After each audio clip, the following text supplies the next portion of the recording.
بسم اللہ الرحمن الرحیم۔ نوجوان نسل کو درپیش چیلنجز، ان کا مقابلہ کیسے کیا جائے؟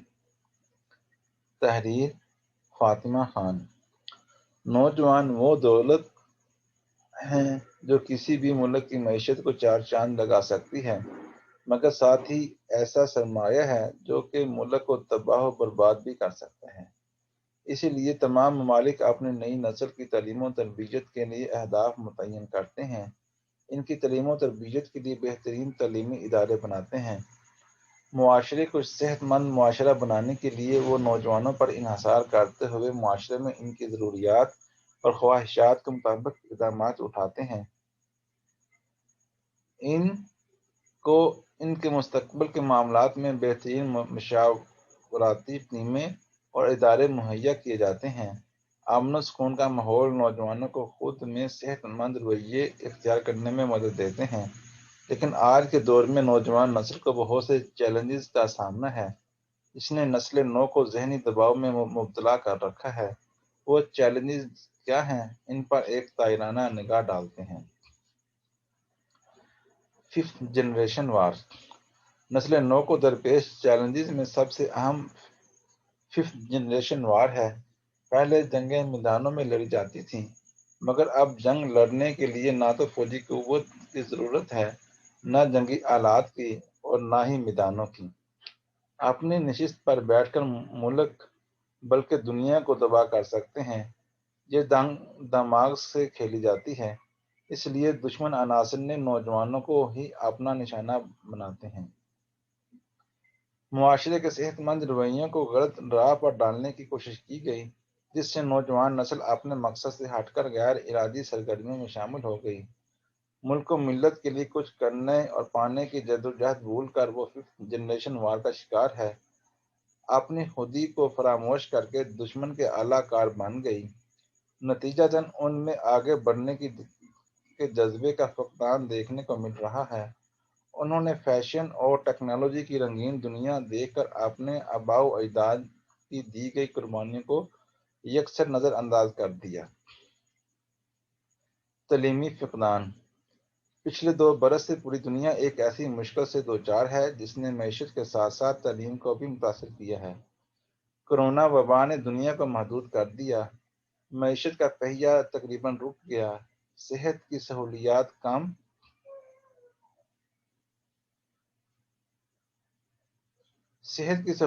کم ہیں، جبکہ وبا سے متاثرہ افراد کی تعداد دن بدن بڑھتی جا رہی ہے۔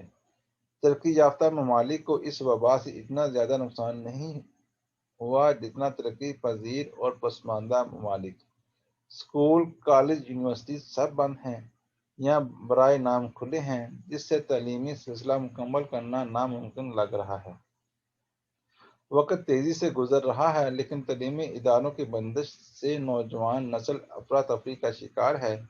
اس وقت جب دنیا گلوبل ولیج بن چکی ہے، اس وبا نے تعلیم حاصل کرنے اور آگے بڑھنے کے سب ہی راستے بند کر دیے ہیں۔ غربت۔ موجودہ وقت روٹی، کپڑا، مکان کی ضروریات سے بہت آگے نکل گیا ہے۔ فی کس آمدنی کم ہوتی جا رہی ہے، جبکہ خواہشات اپنی حد سے نکل کر تعیشات تک جا پہنچی ہیں۔ ترقی پذیر ممالک جن کی فی کس آمدنی کم ہو، ان کو قومی آمدنی میں بھی کمی کا سامنا ہوتا ہے، مگر ہماری نوجوان نسل اس بات سے قطع نظر اپنی خواہشات کے بے لگام گھوڑے دوڑانے میں مگن ہے۔ وہ فیشن، حسن پرستی اور دکھاوے کی دوڑ میں مصروف ہے، ضروریات کی قید سے آزاد ہے۔ زندگی کے معاملات میں وہ مغرب کی پیروی کو اپنا احسن قدم سمجھتے ہیں۔ اپنے وسائل کو ناکافی سمجھتے ہوئے مغرب کا حصہ بننا ضروری سمجھنے لگے ہیں۔ بیرون ملک جانے کا خواب دیکھنے والی فہرست کافی طویل ہے، جہاں جا کر اپنے خوابوں کی تعبیر پانے کے لیے اکثر غلط راستوں کا استعمال کرتے ہیں اور پھر نقصان اٹھاتے ہیں۔ ہر سال سینکڑوں نوجوان اعلیٰ تعلیم کے بعد غیر قانونی طریقوں کو اپناتے مافیا کا شکار ہو جاتے ہیں۔ نتیجتاً یا تو زندگی سے ہاتھ دھو بیٹھتے ہیں یا پھر باقی ماندہ زندگی اس ملک کی جیل میں گزار دیتے ہیں۔ جو شاذ و نادر ان دو مراحل سے بچ جائیں وہ کسی ریستوران میں بیرا گری کرتے نظر آتے ہیں۔ مغربیت کے سحر میں مبتلا ہو کر نوجوان نسل اپنی سمت کا صحیح تعین بھی نہیں کر پاتے۔ Social media. آج کے نوجوان اپنی تمام تر توجہ جس چیز پر رکھے ہوئے ہیں وہ ہے سوشل میڈیا۔ کسی کا ساتھ دینا ہو، کسی کی مخالفت کرنی ہو، کوئی لین دین، کسی خبر کی تشہیر، کوئی سنسنی پھیلانی ہو، یہ تمام کام سوشل میڈیا کے توسط سے ہی ممکن ہو سکتے ہیں۔ آج کا نوجوان موجودہ دور کے تقاضے پورے کرتے ہوئے اس سے منسلک ہے، کیونکہ وہ دنیا میں ہونے والے ہر واقعے سے باخبر رہنا چاہتا ہے۔ چونکہ یہ موجودہ دور کا تقاضا ہے، لہذا وہ اسے زندگی کی تمام تر مصروفیات سے بڑھ کر اپناتا ہے۔ اس کی تعلیم، گھر، کاروبار سب اسی کے لیے ڈی گریڈ ہو چکے ہیں۔ وہ سب کو ساتھ لے کر چلنا بھی چاہے تو ایسا ممکن نظر نہیں آتا۔ صحیح سمت کا تعین۔ نوجوان نسل کو درپیش سب سے بڑا چیلنج اپنے شوق کے مطابق تعلیم کا حصول ہے۔ بعد ازاں اپنی تعلیم سے متعلق نوکری یا کاروبار کا انتخاب ہے۔ دراصل ہم سب معاشرے میں رہتے ہیں، وہاں بچے کی پیدائش کے فوراً بعد یا چند سال بعد ہی فیصلے کر لیے جاتے ہیں کہ آیا بچہ ڈاکٹر بنے گا یا انجینئر۔ بچہ جب بڑا ہوتا ہے تو اس کے شوق کچھ اور ہوتے ہیں، جبکہ خاندانی دباؤ کی وجہ سے وہ اپنی مرضی کے مطابق تعلیم حاصل نہیں کر پاتا۔ یہی وجہ ہے کہ وہ زندگی میں کامیاب نہیں ہو پاتا۔ سیاسی وابستگیاں۔ نسل نو کو درپیش چیلنجز میں ایک سیاسی وابستگی بھی ہے۔ اسکول، کالج کے طلباء کو سیاسی پارٹیاں اپنے مقاصد کے لیے استعمال کرتی ہیں۔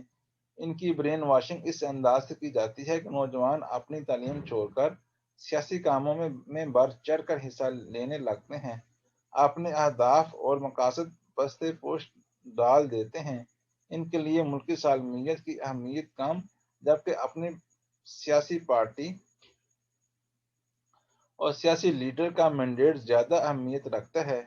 وہ اس بات کو بھی نظر انداز کر دیتے ہیں کہ دینے قائد اعظم نے طلباء کو اپنی تعلیم پہ توجہ کا پیغام دیا تھا، انہیں دور طالب علمی میں سیاست دور رہنے کا مشورہ دیا تھا تاکہ تعلیم مکمل کر کے اپنے مقصد کے حصول کے لیے جدوجہد کریں۔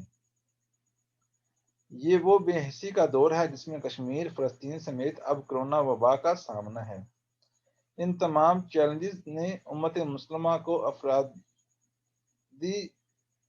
افراتفری کا شکار بنا دیا ہے۔ ہر ملک کی خارجہ پالیسی اس کی معیشت پہ بالواسطہ اور بلا واسطہ دونوں طرح سے اثر انداز ہوتی ہے، جس کا اثر نوجوان نسل پر بھی پڑتا ہے۔ وہ ان معاملات کو لے کر شکوک و شبہات میں مبتلا رہتے ہیں۔ یہی وجہ ہے کہ وہ کسی بھی شعبے میں دل جمی سے کام نہیں کر سکتے۔ نتیجتاً نوجوان نسل کسی بھی معاملے میں اپنا کردار ادا نہیں کر پاتی۔ آخر ان چیلنجز کا مقابلہ کیسے کیا جائے، یہ سوچنا اور کچھ کرنا والدین اور ساتھی اور اساتذہ ہی کی ذمہ داری نہیں، خود نوجوانوں اور حکمرانوں کی بھی ہے۔ اللہ حافظ۔